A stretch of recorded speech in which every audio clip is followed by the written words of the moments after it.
Değerli bizi izleyen dostlarımız, şimdi yanımda Elmir Şahverdiyev var. Elmir'i de bu proje kapsamında gördük, bizimle birlikte oldu. Engelsiz Gülümse projesinde sen bizimle birlikteydin Elmir. Hoş geldin, iyi ki aramıza katıldın. Bize bir kendini tanıtabilir misin? İzleyenlerimiz seni bir tanıtsın. Evet, ben Azerbaycan'dan geldim. Evet, hoş geldin. Azerbaycan Biləsuvar rayonu Ağay kəndində yaşıyorum bu arada. 2001-ci ildə orada doğdum. 2007-ci ildə orada ilkokula gittim. 2018-ci ildə bitirdim, mezun oldum. 2019-cu ildə hərbi xidmətə yoluşdum. Hərbi xidmətimin bir ilində biz də bilirsiniz, bizdə müddətli bir altı, yəni 18 aydır.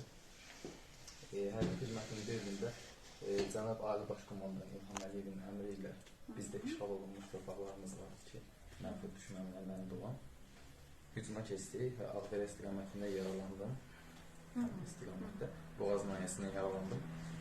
Bizim düşmənlərimiz biraz mənfur olduqları üçün məni təcili tibbi yardım maşinini acil xəstəxanaya apararkən yolda acil arabasını vurdular və orada çoxlu zədələr aldım. Həm qarın, bağırsaq, həm ayaq ısınması, həm sinirlərin iflici, həm ayaq yanması. Tekrar mı saldırıyor evet, burada? Evet, tekrar acil arabasını vurdular, təcil yardım maşını vurdular. Bədənimdə çoxlu yaralar əmələ gəldi, yaralandı və yaralarımla bağlı dövlətimiz sağ olsun, çox kömək oldu, sağalmağa çalışdı, sağaldım. İndi hal-hazırda problemlər var, müəyyən problemlər var. Ayağımda olan sinir iflici var, həm ön, həm arxa tərəfində iflic falan var. Həmçinin yara izlər var və düşən mərimlərin boynundakini görüyorum. Evet, ilk buradan yaralanmış. Evet, görüyorum ama geçmiş. Evet, geçmiş. İzi kalmış sadece. Geçmiş. İşte böyle. Biz de kendimize bir hayat kuralım derken devletimiz sağ olsun bize sahip çıktı ve bize kompüter kursuyla meşgullandırdı. Yani kompüter dersi verdi. Oradan da bizi buraya, Türkiye'ye gönderdiler. Sağ olun sizler. Türkiye'de bize kucak açtı. Ve burada kendimizi yabancı hissetmiyoruz yani. Azerbaycan'da olduğumuz için burada da rahatız.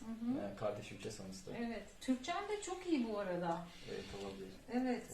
Aynı zamanda şunu da söyleyeyim. Biz Azerbaycan'da yani Türk kardeşlerimizin sayesinde yani onlarla birlikte dövüştük.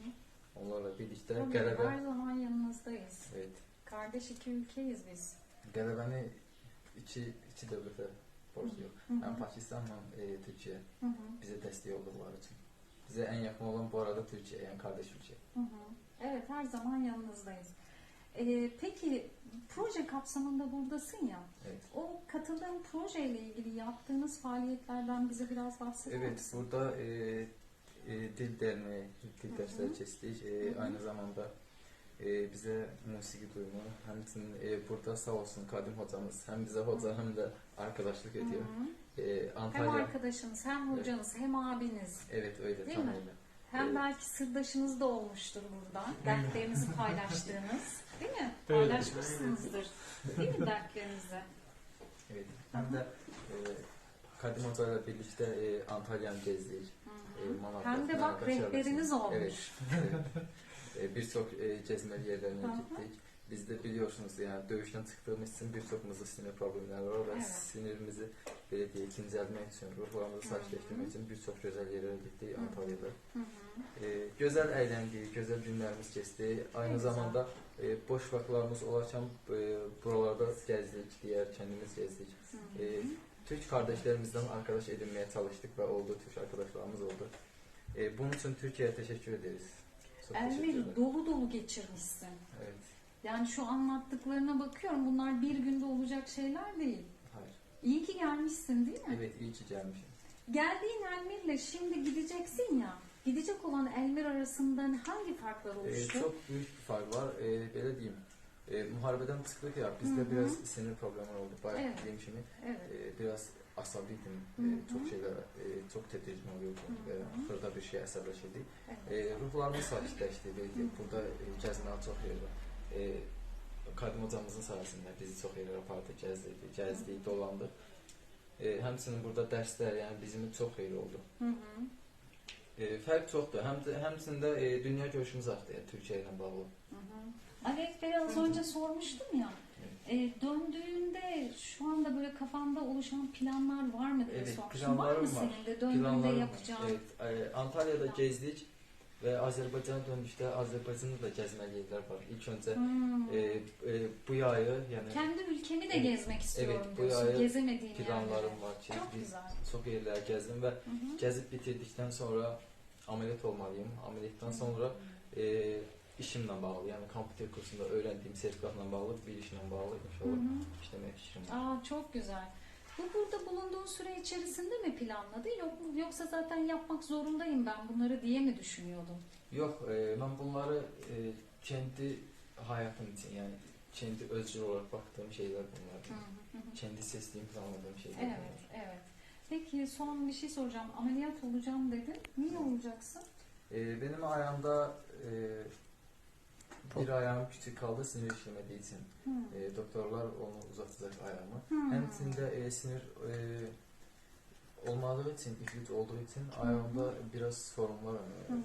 Ayakta eğilme falan. Onlarla bağlı bir mevzu. Çok gençsin. Eminim sağlığına istediğin gibi kavuşacağını düşünüyorum. Çünkü çok gençsin. Elmir, Engelsiz Gülümse projesi kapsamında bizimle birlikte olduğun için sana çok teşekkür ediyorum. Seni de tekrar başka projelerde yanımızda görmeyi çok isterim. İster proje kapsamında, ister proje dışında hepiniz için geçerli biliyorsunuz. İstediğiniz her zaman buraya gelip misafir olabilirsiniz. Her zaman bizim kalbimizde ve vakfımızda yeriniz her zaman hazır. Sana çok teşekkür ediyorum. Sana Yurtpas sertifikanı takdim ediyorum. Aynı zamanda vakfımızın da bir katılım belgesi var. Onu da takdim ediyorum. Gelecekteki yaşamında sana sağlık ve mutluluklar diliyorum. Ve bütün hayallerini gerçekleştirmeni diliyorum. Çok teşekkür ederim.